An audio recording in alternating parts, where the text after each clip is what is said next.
नमस्कार दोस्तों, स्वागत है आपका हमारे चैनल धार्मिक कथाएं पर। आज के इस वीडियो में हम पितृपक्ष से जुड़ी सारी बातें जानेंगे। ये तो आप सबको पता होगा कि पितृपक्ष में पितरों यानी पूर्वजों के लिए खास पूजा पाठ होती है और उनका श्राद्ध किया जाता है।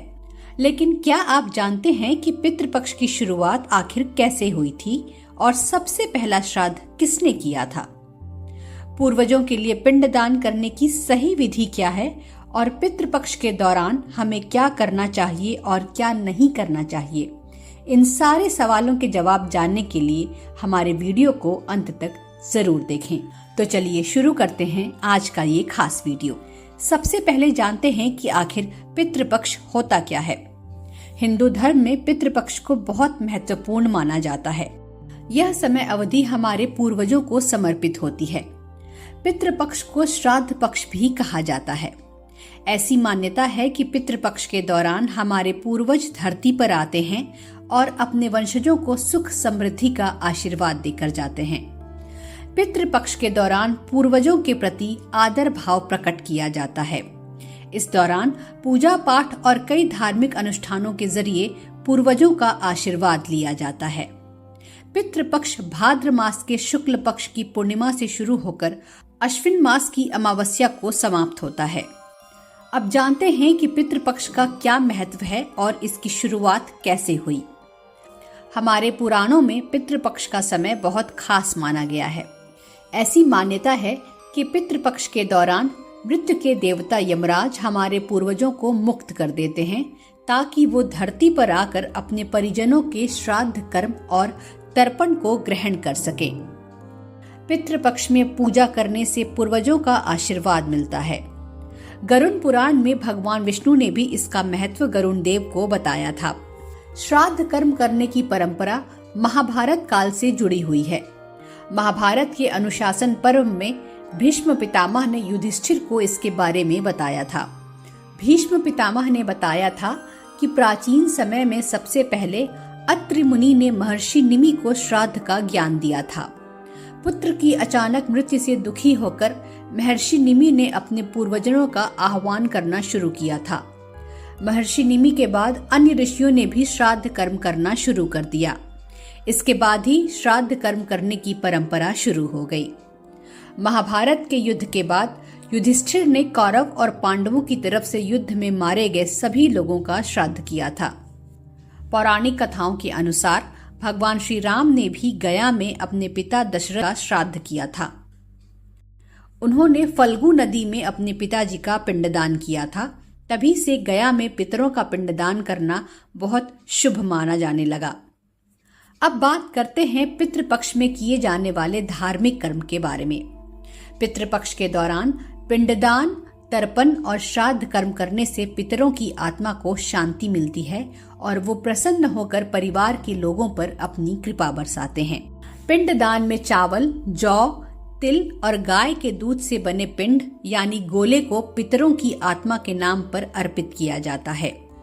पिंडदान को विधि पूर्वक किया जाता है और इसे परिवार का सबसे बड़ा बेटा करता है। परिवार के बाकी लोग भी इसमें भाग ले सकते हैं, लेकिन इसमें बड़े बेटे का खास महत्व होता है।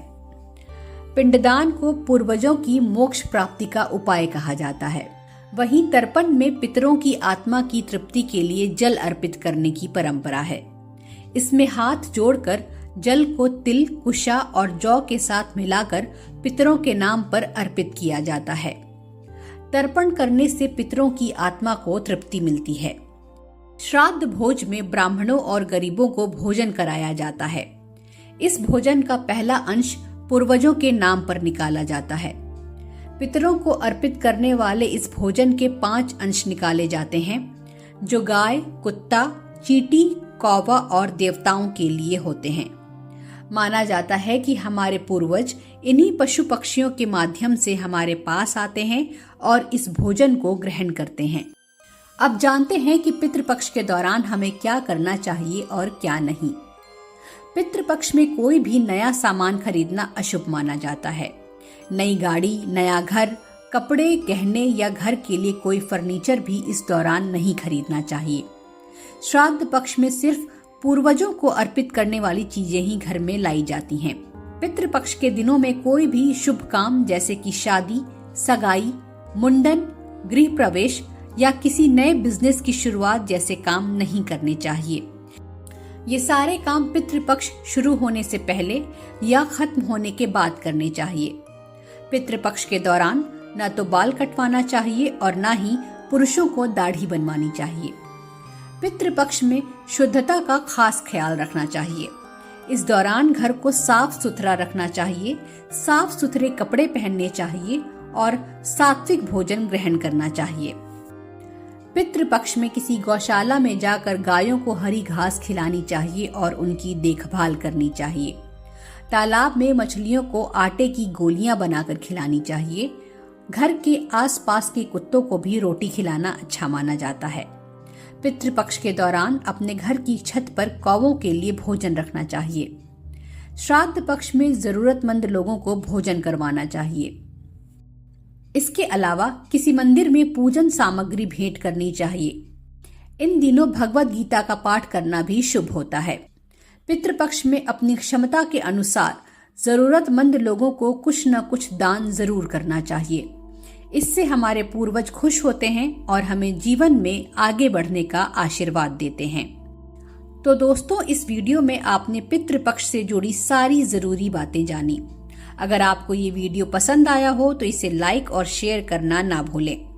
धार्मिक कथाओं और ऐसी ही पूजा पाठ से जुड़ी महत्वपूर्ण जानकारियों के लिए हमारे चैनल को सब्सक्राइब कर लें। अगर आपके मन में कोई प्रश्न या सुझाव हो तो हमें कमेंट सेक्शन में जरूर बताएं। फिर मिलेंगे एक नए और दिलचस्प वीडियो के साथ। तब तक के लिए धन्यवाद।